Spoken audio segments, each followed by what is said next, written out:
Millions of writers around the world are using Grammarly every day. But should you? Hi there, my name is Brian Collins and welcome to this 2023 Grammarly review. So in this updated review of Grammarly, I'm going to explain what Grammarly is doing today and how it can help you improve your writing. Now, I've been a Grammarly Premium customer for 5 or 6 years now. I use it daily to check my work, to check the work of other writers who submit articles to the sites that I run, and it's helped me improve my English writing skills. And in this Grammarly review, I'm going to explain exactly how it works. If you do have questions about Grammarly, let me know in the comment section below the video. And if you're having trouble getting Grammarly up and working, I have extensive tutorials on the channel which you can go and check out. Speaking of key Grammarly features, while I was recording this review, the plagiarism checker identified a big issue with my work. So keep watching until the end of this video till you see what that issue was. Now with that said, let's dive into Grammarly and how it works. So if you're not familiar with Grammarly, it's been around for over 10 years. It works across over 500,000 websites and apps around the world. You basically can try Grammarly for free or take out a premium subscription. It's a grammar and spelling checker in one, and it's also an AI-powered writing assistant. It will help you improve your English writing skills and help you improve your knowledge of English grammar. And it will dramatically cut down the amount of time it takes to press send, submit, or publish. Grammarly has apps for Mac, Windows, it has plugins for your browser, and the Grammarly app will work across pretty much any writing application. You can use it in Word, you can use it in Gmail, you can use it in Google Docs, you name it. Everything that I'm about to show you will work in the writing application of choice. And best of all, you can get started with Grammarly for free. But how much does it cost if you want to get the premium features, and what exactly are they? Grammarly is of course free to try and use thanks to its popular plugin. If you install that plugin, you get access to a basic grammar checker, spelling checker, punctuation checker, as well as tools for improving the conciseness of your work and tone detection. These will find and fix more grammar and spelling errors than you'll get in a traditional grammar checker. The premium version is the version that I use. That costs approximately $30 per month, depending on whether or not there's a promotion. I do have a discount for you, which I'll talk about at the end of this video. Suffice to say, you get everything in the free version, plus you get access to additional tools for word choice. You can apply full sentence rewrites at a click, and you also get tools for managing citations. One of my favorite premium features is the plagiarism checker. If you write professionally for a living, or if you edit the work of other writers, or if you simply want help with avoiding accidental plagiarism, it's a great tool to use. Now in this review, I'm not going to talk about Grammarly Business. I have a separate video on the channel where I review Grammarly Business in detail. Suffice to say, you get access to tools for a style guide, you get access to tools for developing a tone for your business, and you can also share account access securely with team members. It is billed on a per seat basis, which will be $30 per user, again depending on the promotion. Now on the grammarly.com/plans page, it goes into more detail about some of the different tools that you get with each version, but I'll show you these in a moment. But suffice to say, the best tool for Grammarly Premium users is its ability to provide additional context behind grammar, spelling, and punctuation errors. In other words, you can edit some of your writing, fix it quickly, and also learn what mistake you made. And this will help you improve your English writing skills as you go. Although I'm a Grammarly Premium customer and have been for a number of years, perhaps one con of Grammarly is that $30 could be a little bit much to pay for new writers, $30 per month. And you will find other grammar checkers which don't do quite as much of or as Grammarly, which cost a little bit less. And I've profiled some Grammarly alternatives on a different video on the channel, which I recommend you check out. So if you're a professional writer, then you're probably going to be okay with paying $30 per month. But if you're new and you're starting out, then perhaps it's better off to stick with the free version. Perhaps the easiest way to get started with Grammarly is simply to add it to your browser.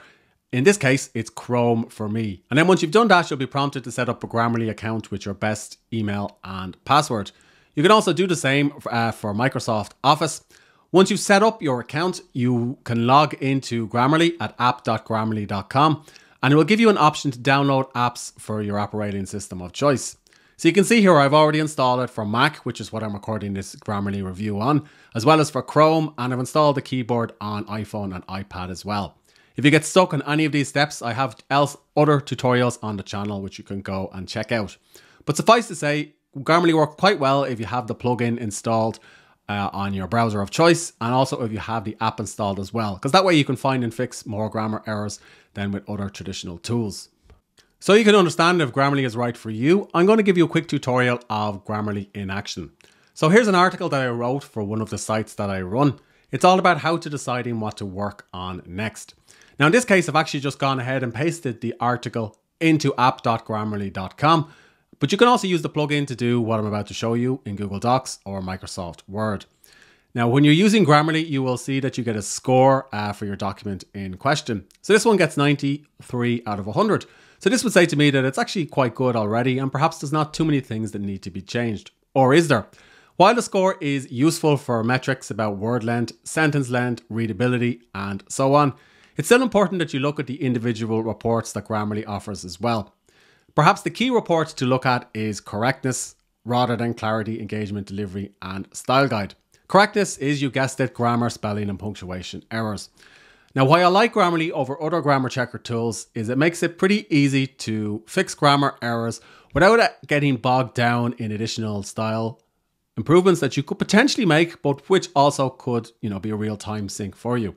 So if I click on correctness, Grammarly will just give me all of the grammar and punctuation issues. So in this case, it's saying I've used an unnecessary ellipsis. And if I click on learn more, and this is a Grammarly premium feature, it'll give me some additional context behind why an ellipsis is unnecessary, as well as some examples. Now, I've seen other tools, bake in these types of instructional information into their reports. But I think Grammarly does it best because it's given alongside your writing. In other words, it's contextual rather than taking you off to read another article or to watch a YouTube video. Now what I can do is I can click through each of these errors one by one and decide which one of them makes sense.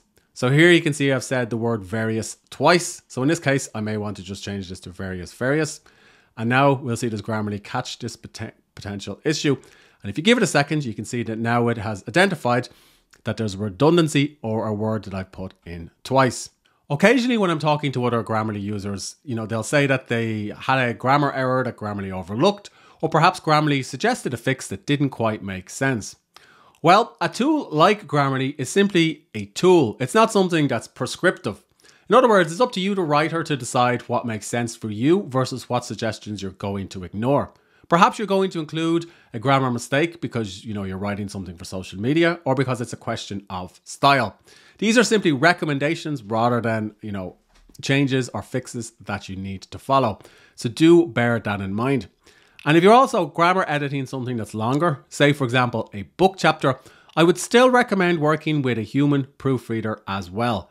Yes, you can use Grammarly to fix grammar and spelling errors, but a human proofreader will catch some additional contextual issues that Grammarly may overlook. So that is something to bear in mind when you use a tool like this. The key advantage that Grammarly has over free grammar and spelling checkers is it's just faster. So I've taken that article, how to decide what to work on next, pasted it into Google Docs, and I've disabled the Grammarly Google Docs plugin, so I'm using the standard grammar checker that comes with Google Docs.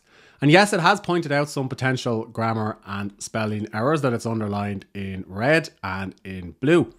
But you can see I have no real way of clicking through these via a tooltip like I have on Grammarly, and I have no real way of applying changes as easily as Grammarly, while also getting access to context behind these particular changes.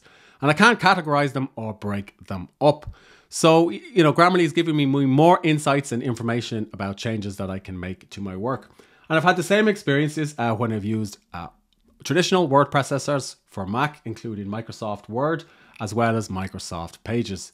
Again, it can take a little bit more time for these tools to find all of the grammar and spelling errors versus using something like Grammarly. Some Grammarly critics also say that you could get away with using the free grammar checker and then just put the final version into Hemingway editor.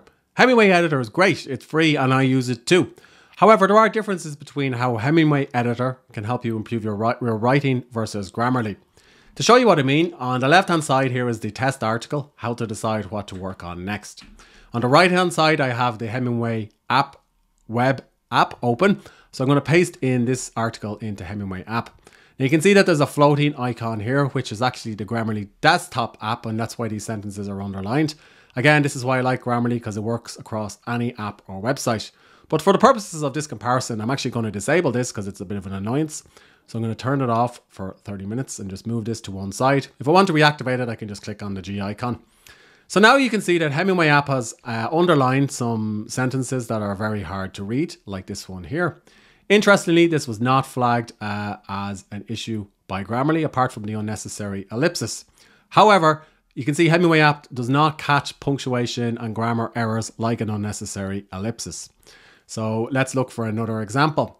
Use of the passive voice. So we have one here, and I was invited into their affiliate program. Grammarly has also flagged this, but if I click on learn more, it gives me some context behind the passive voice as well as examples. So if you're learning how to write or you want to improve your skills, you're probably not going to get that additional context behind or using Hemingway app. Whether you need that or not does depend on, your writing skills. Let's find another example. So it's saying that this particular sentence is very hard to read. So I earns my first $100. So let's look for this inside of Grammarly. And you can see here that Grammarly has actually flagged a grammar error, whereas Hemingway app has missed this. So there are differences between how these tools both work. So do bear that in mind.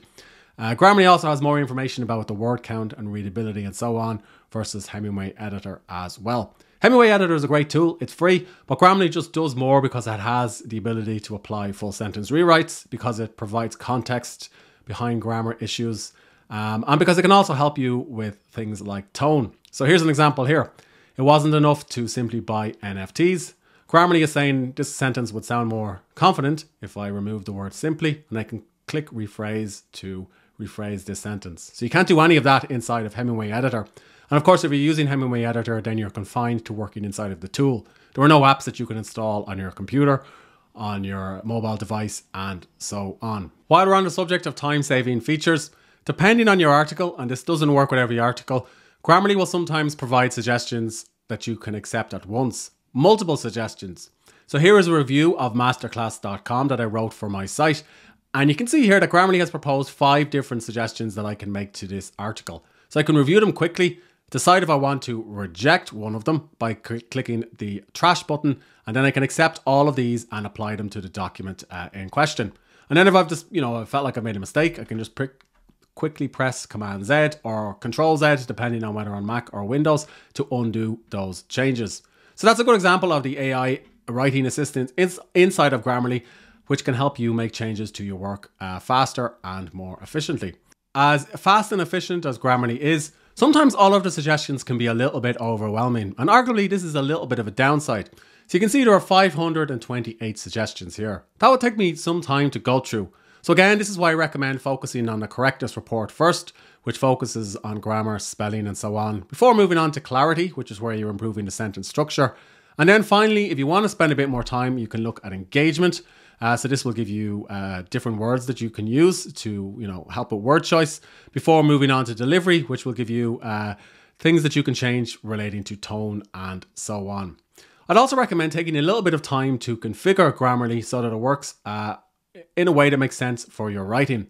Now, in a separate video on this channel, in a Grammarly tutorial, I go into extensive detail about how to configure Grammarly. But suffice to say, if you go to the Grammarly admin panel, and then if you go to customize, you can add words to the dictionary, custom words, and then these will no longer be flagged as grammar or spelling errors. You can also change your settings from American to British English. And you can also review the writing style rules that Grammarly potentially flags. One example is the use of quotation marks. So Grammarly was constantly prompting me to change straight quotation marks to curly quotation marks. But because I published most of my work online, this didn't actually make sense because the content management tool I use did this for me. So I just turned this rule off.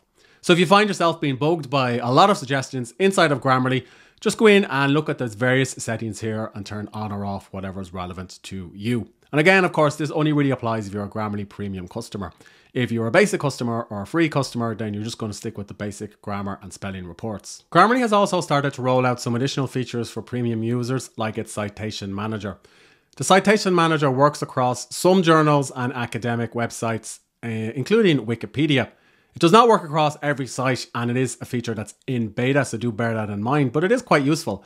So you can simply click on Get Citation for an article. You can click on Copy, and then it will copy the correctly formatted citation for APA for Chicago Manual of Style or for MLA, and then you can copy this to your clipboard, and then you can go back over to the article that you're writing, and you can scroll down to the end and you can put in the citation at the bottom. So this could be a real time saver. You can also copy an in-text citation as well and paste this into your article too. Now, I'd love to see the citation manager being improved, and I'm hoping that Grammarly will do this. In other words, a way to have all of your citations inside of Grammarly so that you can manage them all and access them all at a click. And this is a feature that I've seen inside of some Grammarly competitors, including Quillbot. But I understand that this is a tool that Grammarly are building out. Another feature that I'd like to see Grammarly build out is its support for more languages. So currently I can just pick between 4 variations of English. I'd love to see Grammarly having support for languages including Spanish, Japanese, and so on, because this would really make it a fully fledged grammar checker. And I've come across other tools that are doing just this, but obviously they're not as usable as Grammarly is. But I did speak to the Grammarly team, and they have said that building out support for other languages is on the roadmap, and it's something that they're actively working on. One of my favorite Grammarly premium features is the plagiarism checker. Now, I like the plagiarism checker because it comes bundled with your Grammarly subscription. I have looked at other Grammarly competitors, and they often require you to purchase credits in addition to a subscription to use the plagiarism checker. You don't need to do that with Grammarly. You just pay for the premium version and that's it. Paste in your article, or write your article inside of the Grammarly app, because the plagiarism checker only works in the Grammarly app, so that is a drawback to bear in mind. Then when you're done, click on plagiarism check. It will take a minute or two to scan your article and check it against other web pages that are online. How long this takes does depend on the length of the article in question, but I have found it is quicker than other plagiarism checker tools that I've tried. Now, there is of course a caveat. Grammarly will only check against articles that are freely published online and not hidden behind a paywall or a gate. So if you're an academic, then this plagiarism checker is probably not going to cover all of your use cases, because it's not going to look in academic journals and inside of books. If that's how you like to check your articles for plagiarism or your essays, then you may need to use something that's more dedicated, such as Turnitin. Now, in this case, it's actually found a couple of articles where some of the text matches the original source. So in this case, it's saying 10% of this text matches this particular source. So I'm going to go ahead and click on this link. And it looks like somebody has a PDF that has actually taken this article, my article that I've written, and turned it into a PDF and put it on a Weebly website. So I could potentially go ahead and issue a DMCA takedown request if I was concerned about this. And there's a couple of other instances here as well. So I may want to click through these one by one and inspect all of these links to see if it's plagiarism or if there is some other potential issue. Bearing in mind that the caveat is that the article must be published and freely available online and not behind a paywall. I would like to see Grammarly build out the plagiarism checker over time so that it can, compare with other competitors like Turnitin and so on.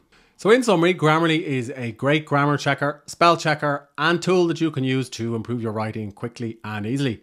And it'll also help you improve your English writing skills. I became a Grammarly Premium customer in 2014 or 2015, and I've continued to pay my subscription since then because I use it to check my work and the work of other writers. Now, the only drawbacks that I can see for Grammarly at the moment are basically the price, because at $30 per month, that could be a little bit much if you're starting out writing online.